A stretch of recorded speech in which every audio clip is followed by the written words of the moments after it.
Sa halagang 150 pesos lang na camping fee ay maaari mo nang ma-enjoy ang napakagandang beach na ito na perfect talaga for relaxation. Ayan o, nakakita nyo, green na green o. Green-blue ang kulay niya, napakaganda. At hindi pa dyan natatapos ang 150 mo dahil may kasama pang Rospat Adventure sa malinaw na ilog na matatagpuan mo lang sa gilid ng daan. Ayun na ang sinasabi ko. Wow! Grabe! Kitang-kita natin, ang ganda dito. Talagang raw na raw. Uy! Ay! Bewang na. Hop! Dibdib! Hanggang dibdib na. Kung inaakala mo na tapos na ang 150 serye ay meron pa. Oops! Teka lang. Hindi ang 150 na yan. Ang tinutukoy ko ay kasama na din dito ang magagandang tanawin na Maladyumanji ang kagandahan. Saan nga ba ang lugar na ito? Lahat ng yan ay ating tutuklasin sa video natin ngayon. Kasamang muli ang Team Stokwa. Ako nga pala si Jeff ng Just Adventures. Samahan ninyo ako at tuklasin natin ang kagandahan ng 82 provinces ng buong Pilipinas. Tara na! Kaganyan na yung cobra sa akin, oh. Kaganyan na, oh.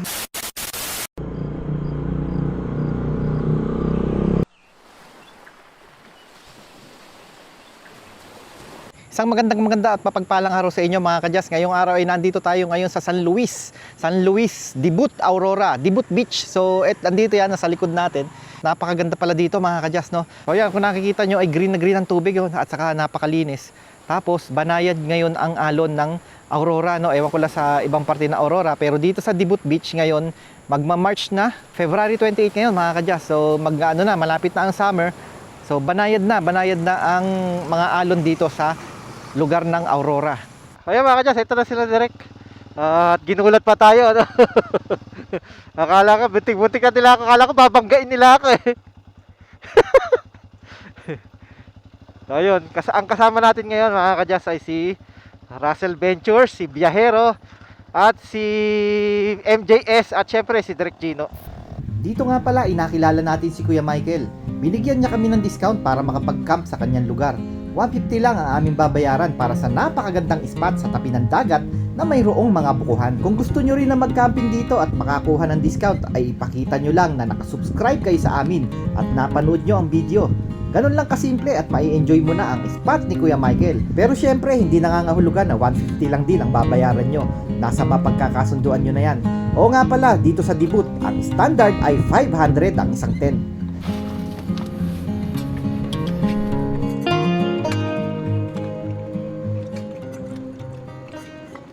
Ayan, nakahiga na tayo sa ating hammock ngayon. Napakasarap ng dito ngayon, ng klima. Hindi katulad nung huling labas natin, nung nasa Barlig tayo, ay talagang nangangagat yung lamig. Isa pang maganda dito mga kadyas ay wala siyang lamok, kaya hindi natin kailangan gamitin tong ating net, ito. So, nakaganito lang tayo. At mas gusto natin yung ganito na kasi mas masarap matulog. Mas nakakagalaw ka ng freely.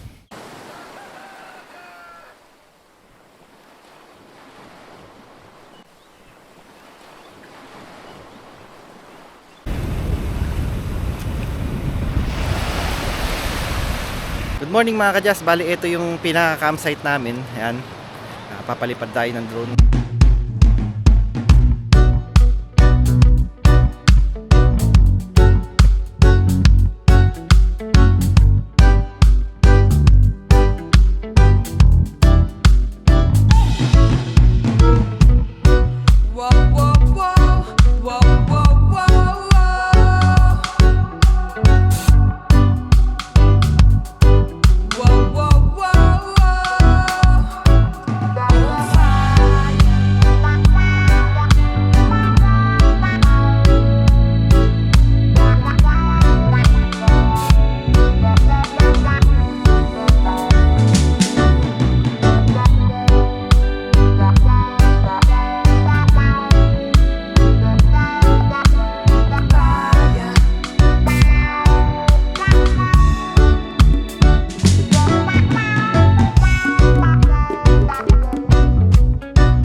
Bale ito mga kadyas, karamihan sa amin mga nakaano lang kami, nakahamok camping kami ngayon. Merong isa na tent, si Dos andon, ayun. So ito yung sa akin mga kadyas. So kahit pa paano, no, gumaganda-ganda na yung pag-ayos natin, no. Oh, hindi na masyadong palpa katulad ng dati. At syempre experience, natututo. Katulad ng dati talagang bahala na. Ayan, oh. Tinali na lang natin sa ugat-ugat. May nakita akong riptide dito mga kadyas. Tignan natin, no. Delikado dito sa riptide. Teka, nakikita niyo yung bandang doon. Ayun. Nakikita niyo, di ba? Dito, ito mabula ito, di ba? Yan, mabula. Tapos doon, mabula. Kung mapapansin niyo mga kadyas, ayun, meron tong parte na walang kabula-bula.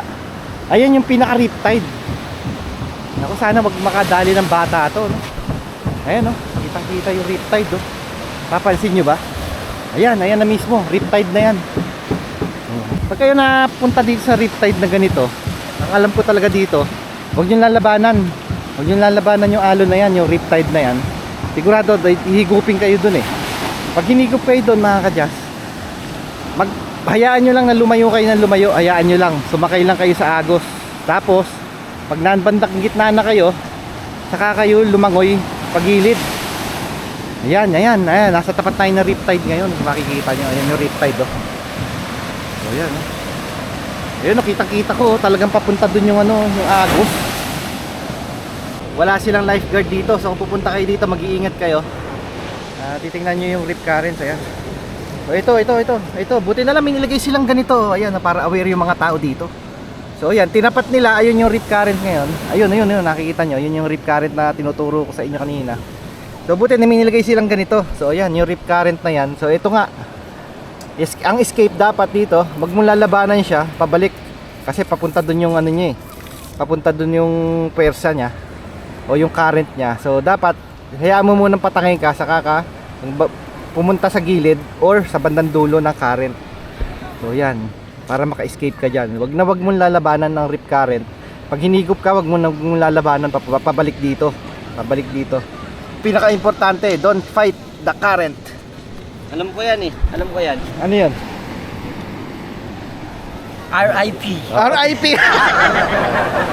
Yun pala yun, yun talaga yun. Oo nga. Pag pumunta ka dyan sa Pag RIP. RIP ka na. Oo, Tapos diretso na dito kay San Pedro dahil sa dulo. Si Pedro dito. Doon na. So, yun pala yun. Escape na to. So, Yung mga lifeguard pupunta yan, silang tatakas. ayun. Bahala ka na. Mali pala pagkakaintindi natin. Akala ko RIP. RIP pala, rest in peace current pala ang tawag dyan. Natutunan tayo dito kay MJS, oh. Pag napunta ka dyan sa Kay RIP. Russell. Wala na. Finish ka na. Ayan na. Hindi, kukuha ko yung taktas tali. Nasa may motor ko, may itak. Sa motor ko. Itak. Kaya? Hindi ako magbubuko. Dati ka pala magbubuko. Oo. Parang nakita kita sa Indonesia Sa dati. Bukidnon. Nagabukid doon man ako. Akala ko taga Indonesia ka. Imam boy! Bounce away! Boo! Buko ma. May singaw.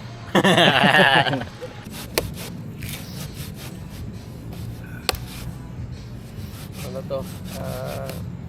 Standard buko splitting technique. Hindi yan yung standard.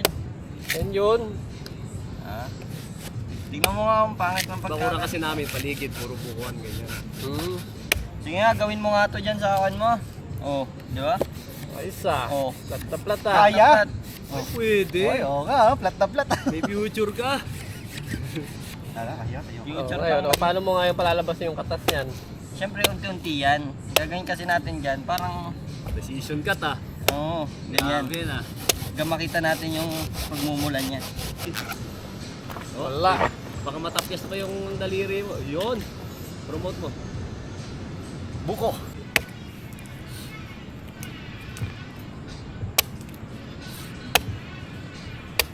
Yung nga nakita ko yun. Yun. oo. Yun ang saktong-sakto. Yung isa pre. Ano yung Doon na practice agos yan? sa biyak, no? Yung isa yung buo pa. Kaya magaling kasi. Hindi gago tayo. Dami laman. Active na nga tayo dyan eh. Isang ganyan lang. Malauhog, pre. With special uhog.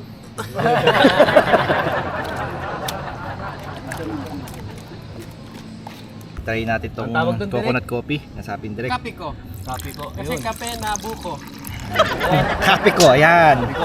Na-try natin kape ko, sabi direct. Oh, naisip mo pa yon, kape ko. Pare ko muna. Sige. Ah, Kape si ko. Junel, meron ka na? Meron ka na? Kape ko. Kape ko daw, kape ko. Ayan. Yan, nagyan natin ng kape. Yan. Pwede.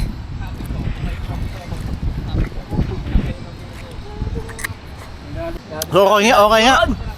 Kape ko. Coffee. Saka nilagyan ng buko. Nahalo siya, masarap. Ayan, no? Sarap. Kape ko. May direct G. Ang gandang pampagising to sa umaga kasi nung coffee mo, madadagdagan pa ng minerals ng buko. Panalo to sa breakfast. Grounding tayo kahit saglit. Gano'n tayo, magpaalang tayo, magyapak. Ganda talaga ng dagat dito, mga kadyas. Ganda, oh. Kung napapansin nyo, meron siya ditong ano eh, sabi ni Direk, ito daw rip wall to. So kung hindi sana maalon, mag-ano sana, mag-snorkeling. Kaso nga na problema kasi tignan nyo kasi oh, ang malakas ang alon niya. So sabi ni Kuya Michael, pagdating ng katapusan ng March, April, May, ayan, ano na siya, payapa na siya dito. Okay din mamingwit dito. Sa gawin daw doon, doon okay mamingwit to sa gawin doon. Yun! Galing! Yan mga kadyas, paalis na tayo dito sa napakagandang beach ng Dibut Beach, San Luis Aurora. Ayan, nakakita nyo, green na green, oh. Green blue ang kulay niya, oh, napakaganda, oh. Ang ating huling gagalaan mga kadyas ay maghahanap tayo ng rose pot. At hindi pa rin natin alam kung saan tayo pupunta. Ganyan talaga ang Team Stokwa, no? Laging naghahanap kung saan pwede. Ang ganda ng view dito mga kadyas, oh, kung nakikita nyo, oh. Iba talaga ang kabundukan ng Aurora. Ayan, oh. Grabe, na-preserve talaga nila ng maganda ang kabundukan dito sa Aurora. Pag talaga tayo napupunta dito ng Aurora na yun, nakaka-amaze yung mga ganitong mga tanawin, no? Talagang makikita mo kung paano nila inaalagaan ng mga kabundukan. So ito ang isa pa sa kailangan yung paghandaan dito mga kadyas, yung rough road. So ano naman siya, tolerable naman yung rough road dito. Talagang medyo mahirap din puntahan, pero napakasulit naman. Nakita nyo naman yung lugar kung gaano kaganda. Talaga naman kahit na may rough road na ganito, pag nakarating nyo yung lugar ng Dibut Beach, ay talaga masasabi nyo sulit. Wow, grabe itong parte na to, oh. Talagang nakakabighani, no? Talagang nabibighani talaga ako pag ganitong mga kabilaan na puno. Hindi ko alam na no? Parang meron siyang energy na mapi-feel mo talaga na konektado ka sa nature. Yan, no? Kita nyo naman, no? Napaka-raw ng lugar na to. Kalsada pa to, ha, mga kadyas, ha? Kita nyo, oh. Buhay na buhay ang mga halaman dito. Senyalis yan ng talagang napaka-healthy ng ecosystem dito sa lalawigan ng Aurora. Lahat ng mga kabundukan ng Aurora ganito. Napakaganda talaga ng kabundukan ng Aurora mga kadyas. Kung nakikita nyo, may progreso na nangyayari dito sa San Luis Aurora papuntang Dibut. Maganda yung nangyayari dito, progresong nangyayari dito sa lalawigan ng Aurora. Siguradong dadayuhin ng turista yan pag nagawa na tong parte na to ng papuntang Dibut, parte na to ng San Luis. Ito kasi talaga ang maipagmamalaki talaga ng probinsya ng Aurora, ang turismo nila. Talagang napakaganda dito mga kadyas sa Aurora. Marami kang pwedeng puntahan dito. Mapa ilog, mapa falls, mapa beach, o kahit ano pang mga outdoor activities na may kinalaman sa nature, ay talagang hindi papatalo tong Aurora. Ayan mga kadyas, nakakita na ng rose pot si Direk dito sa pinakatabing highway lang, oh. Suminto na kami dito, tabing pinakababala ng highway na dinaanan natin. Ang babala ng tulay at napakalinaw ng ilog dito. Ang maganda dito mga kadyas, libre. Ayos dito. Oh. Kita mo, oh. Yung ganito kaganda. Oh, hindi mo kailangan gumastos ng malaki para makapag-enjoy mga kadyas, oh. Ganito sa Team Stokwa mga kadyas. Ayan, oh. Ganda oh. Upo lang tayo doon oh. Tapos meron ka ng parang falls na. Oh, tapos ito, medyo malalim. Pwede. At ang pinaka-importante dito, tulad nga ng sabi ko kanina, ay walang bayad. Mag-enjoy tayo ng walang bayad. Libreng libre. Salad. Salad na itlog na pula salad. Sarap yan mga kadya. Yan. Classic itlog na pula, saka kamatis, sibuyas, bawang. Napapansin nyo mga kadyas, no? Simpleng pagkain pero napaka-social tingnan, no? Nung nilagay sa dahon, naging social. Sardinas na ginisa, itlog na scrambled egg, saka itlog na pula. Isa ko natutunan dito sa Team Stokwa, sa kila Direct Gino, ay itong ganito. Pag maghahanap ng raw spot, kailangan pag bibiyahe tayo ay maging mapagmatsyag tayo o mapagmasid sa paligid, sa mga nadadaanan natin. Kaliwa kanan, titingin tayo kasi minsan talaga meron tayong madadaanan na lugar na pwede talaga na hindi natin kailangan gumastos ng malaki. At ito na nga oh. Actually hindi gumastos ng malaki, hindi kailangan gumastos malaki, sorry yan, mali. Libre na tayong makakapag-enjoy sa ating adventure mga kadyas. Ayan oh.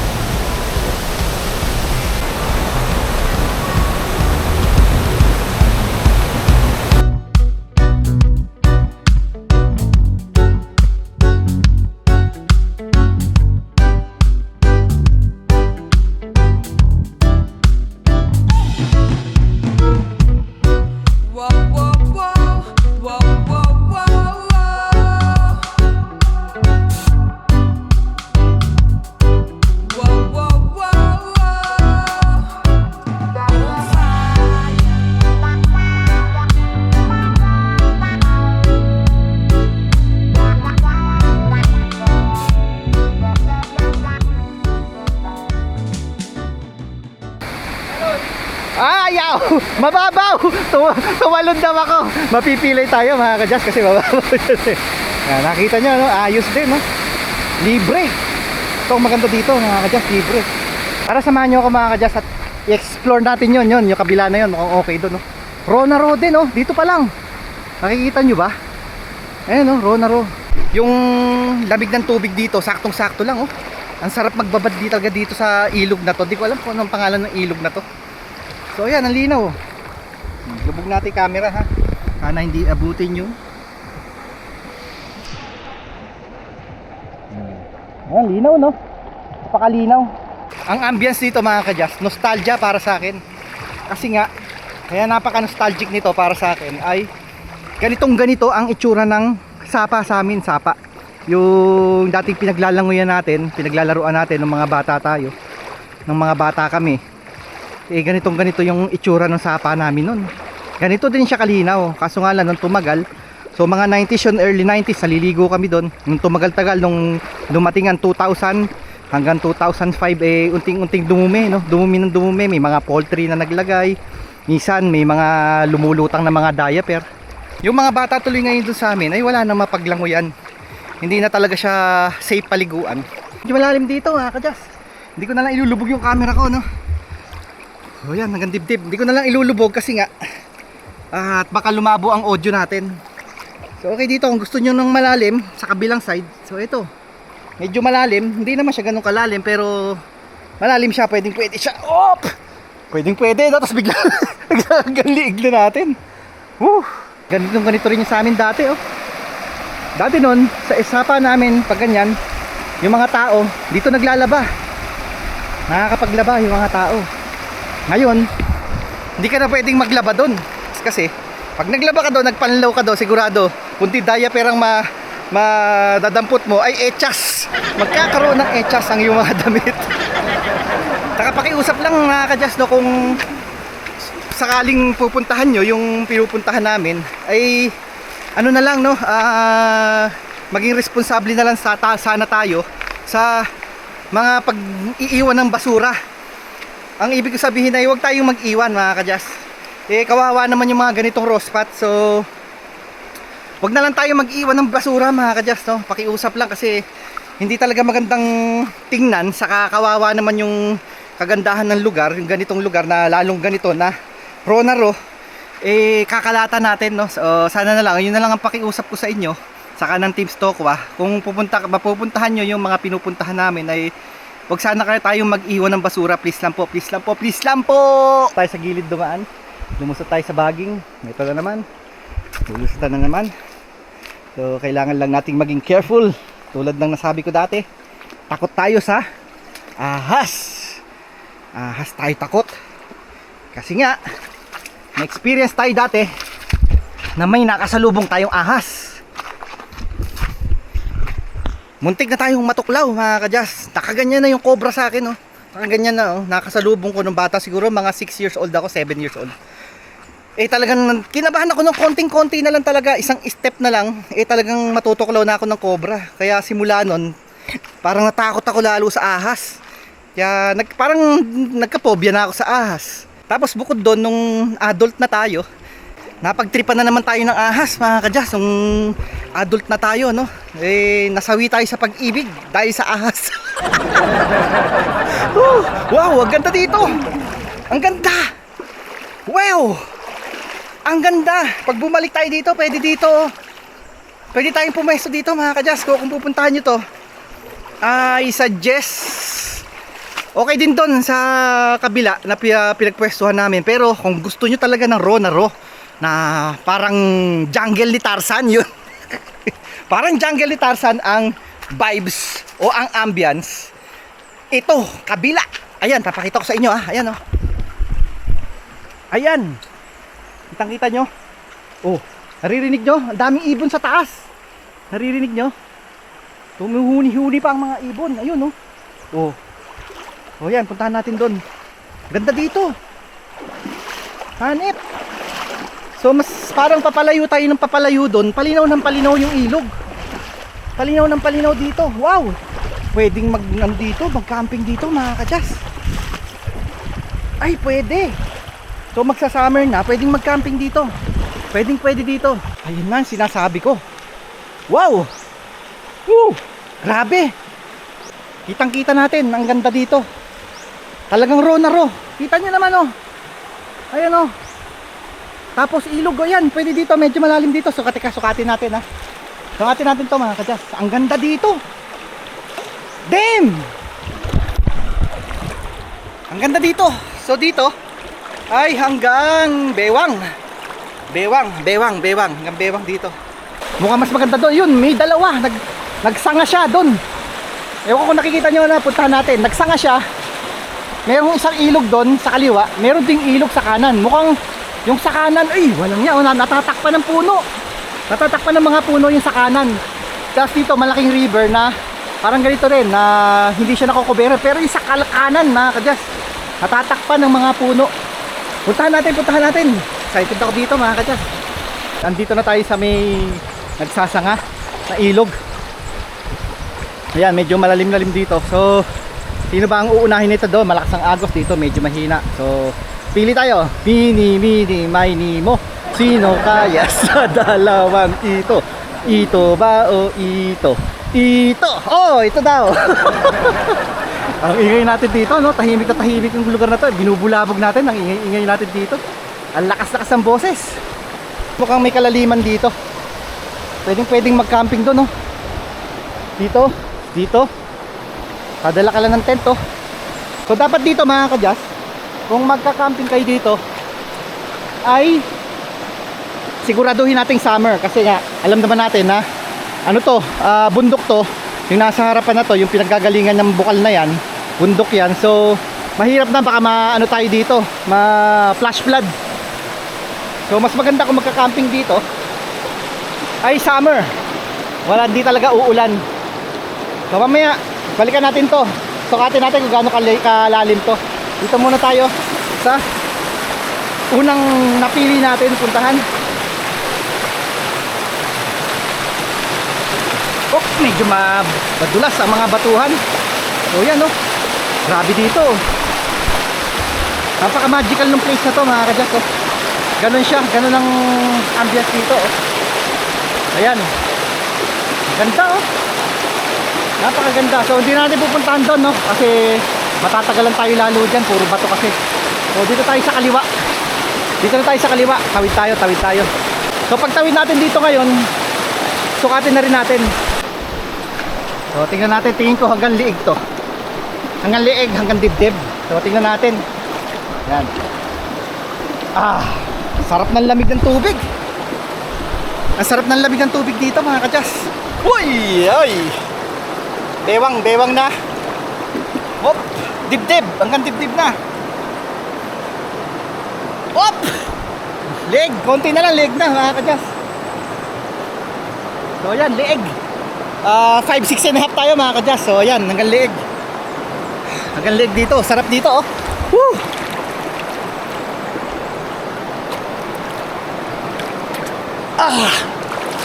Hindi po natin inulubog yung camera natin kasi wala tayong jacket, wala tayong dalang jacket, masisira yung audio. Yan, nako! Ang ganda rin. Ang ganda rin dito. Ang ganda rin dito. So yan. Kung nakikita nyo, ang ganda din dito oh. Panalo. Kalain mo nga naman oh, wala kang binayaran. Tapos may enjoy mo yung ganitong nature na raw. Yan. Pupunta natin sa banda doon. Tingin-tingin muna sa taas. Paranoid na naman tayo sa ating tinatatakutan na ahas. Malata tayo kasi sigaw natin dito no. Namamalata tayo. So yun. So yun pala, naghati din pala. Yung sa kabila, parang ano lang siya, naghati lang siya. Yung unang pinuntahan natin, dito rin siya nanggagaling. So lumiko lang siya. So yun, nakita nyo, patuhan na dito. Pero sigurado, kung i-explore pa natin ito, pupuntahan pa natin ito doon.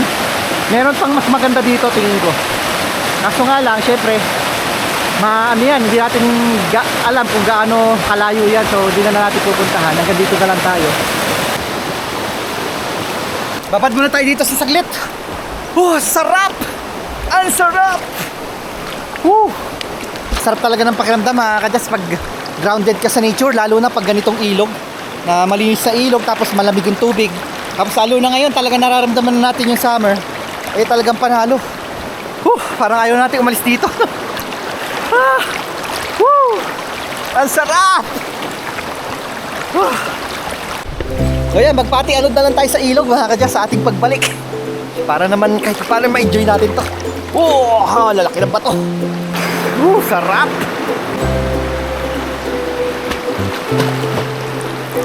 Isang paalala lang ulit kung pupunta kayo dito, pakidala na lang natin ang ating mga basura mga kadyas.